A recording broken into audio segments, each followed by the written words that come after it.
Hello friends, स्वागत है आपका अपने यूट्यूब चैनल वी कैंपस में। सभी को मेरा नमस्कार। आज अब देखते हैं जो अपनी बिस्लर नेपी अराल्स की जो रिएक्शन अभिक्रिया होती है वो किस प्रकार होती है। तो इसमें सबसे पहले जो आपकी बीटा फेनिल इथाइल एमाइड, किसकी बीटा फेनिल इथाइल एमाइड की जो अभिक्रिया होती है वो कराई जाती है फॉस्फोरस ऑक्सी क्लोराइड के साथ में, यानी POCl3 के साथ में। तो यहाँ पर नाइट्रोजन पास क्या रहते हैं, लोन पे रहते हैं ये, जिससे अगर यहाँ पर आएंगे तो इस डबल बॉन्ड के इलेक्ट्रॉन यहाँ पर जाएंगे ऑक्सीजन के पास में। जैसे ऑक्सीजन का नेगेटिव चार्ज होगा वो अटैक करेगा इसे फॉस्फोरस के ऊपर, तो यहाँ से क्या होगा Cl- बाहर निकलेगा और यहाँ पर क्या ऑक्सीजन और फॉस्फोरस के बीच में बॉन्ड का फॉर्मेशन। यहाँ पर अगर नाइट्रोजन क्या कर रहा है, अगर लोन पेयर डोनेट कर रहा है तो नाइट्रोजन चार्ज आएगा पॉजिटिव। तो यहाँ पर नाइट्रोजन का चार्ज किस आ गया, पॉजिटिव, और यहाँ पर ऑक्सीजन और फॉस्फोरस के बीच में क्या हो गया, बॉन्डिंग का फॉर्मेशन।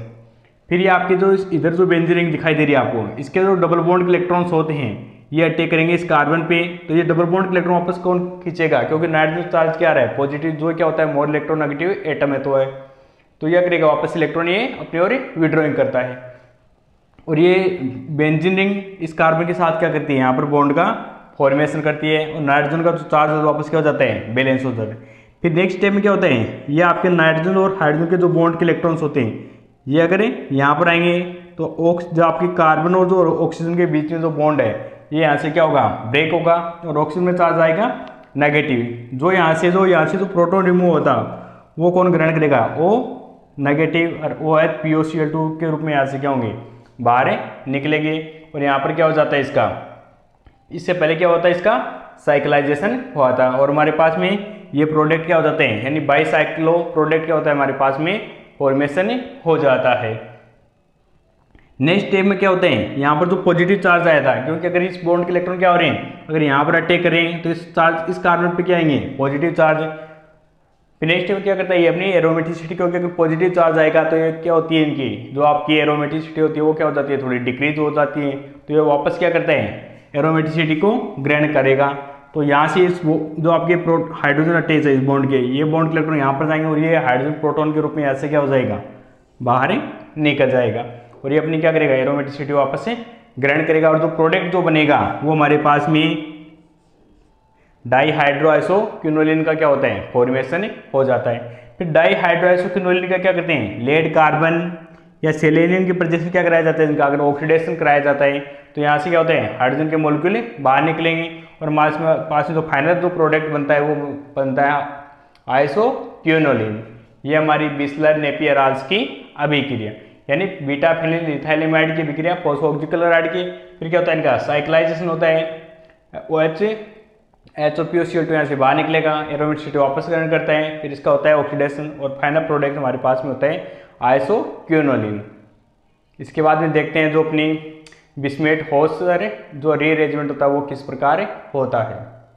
ये आपकी सोमिनेट होसर रीअरेंजमेंट, यानी सोमिनेट होसर रीअरेंजमेंट किस प्रकार होता है। तो सबसे पहले आप जो आपकी बेंजाइलिक जो क्वार्टरी अमोनियम जो साल्ट होता है उसकी रिएक्शन मेटल एमाइड या सोडियम एमाइड के साथ रिएक्शन कराई जाती है और किसकी प्रेजेंस, अमोनिया की प्रेजेंस में।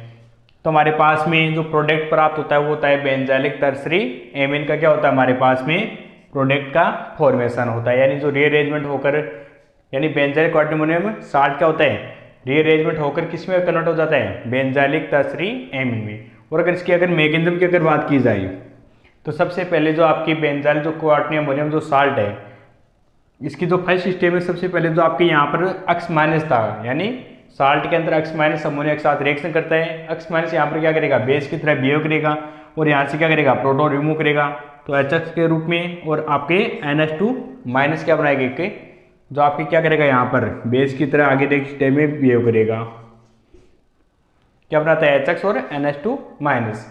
फिर सेकेंड स्टेप में क्या होता है इसका, जो आपकी क्वार्टरी अमोनियम जो आपकी साल्ट होता है उसकी रिएक्शन बेस के साथ जो यहाँ पर बनाता है NH2 माइनस इनके साथ कराते हैं। तो यहाँ से क्या करते हैं, ये जो आपकी ये जो प्रोटॉन है इसको यहाँ से क्या करेगा, रिमूव करता है और अमोनिया के रूप में यहाँ से साइड प्रोडक्ट के रूप में वापस बाहर निकल जाता है। और यहाँ पर चार्ज कैसा आएगा, नेगेटिव। ये आपका इलाइड A, या फिर ये आपका जो NH2 माइनस है यानी बेस है, ये यहाँ से भी क्या कर सकता है, प्रोटॉन को रिमूव कर सकता है। तो हमने सेकंड स्टेप में यहाँ से क्या किया है, ये प्रोटॉन रिमूव किया है। तो ये हमारे पास में क्या है, इलाइड बी, यानी आपकी जो प्रोडक्ट की जो मात्रा है, लब्धि है, वो बी है और ये यहाँ पर ए है। फिर अगर क्या करते हैं, ये आपके दो CH2 माइनस है, अगर इस कार्बन पे अटैक रहे तो इस बॉन्ड के इलेक्ट्रॉन यहाँ पर आएंगे। जैसे यहाँ पर आएंगे, ये नाइट्रोजन पास क्या है, पॉजिटिव चार्ज, यहाँ से क्या करेगा, इलेक्ट्रॉन खींचेगा और यहाँ से क्या हो जाएगा, बॉन्ड ब्रेक होगा। तो यहाँ पर क्या हो गया, डबल बॉन्ड का फॉर्मेशन, और यहाँ पर जो नाइट्रोजन का जो चार्ज था वो क्या हो गया, बैलेंस हो गया। फिर अगर क्या होता है, अगर इस बॉन्ड के इलेक्ट्रॉन तो यहाँ से जो हाइड्रोजन जुड़ा हुआ है, इस बॉन्ड के इलेक्ट्रॉन यहाँ पर जाएंगे, तो इस बॉन्ड के इलेक्ट्रॉन कहाँ पे जाएंगे, CH2 के पास। तो CH2 पे चार्ज आएगा नेगेटिव, जो यहाँ से क्या ग्रहण करेगा, प्रोटीन, और किस में कन्वर्ट हो जाएगा, मेथिल में। और यहाँ पर क्या है, CH2N CH3 ये आपका बेंजाइलिक टर्सरी एमीन होता है, यानी जो रीअरेंजमेंट के द्वारा क्या बना हमारे पास में, बेंजाइलिक टर्सरी एमीन बना है। ये आपका सोमेलेट-होसर रीअरेंजमेंट है। तो उम्मीद करता हूँ दोस्तों आपको वीडियो अच्छा लगा होगा। वीडियो आपको अच्छा लगा हो चैनल को लाइक से सब्सक्राइब कर दीजिए। Thank you.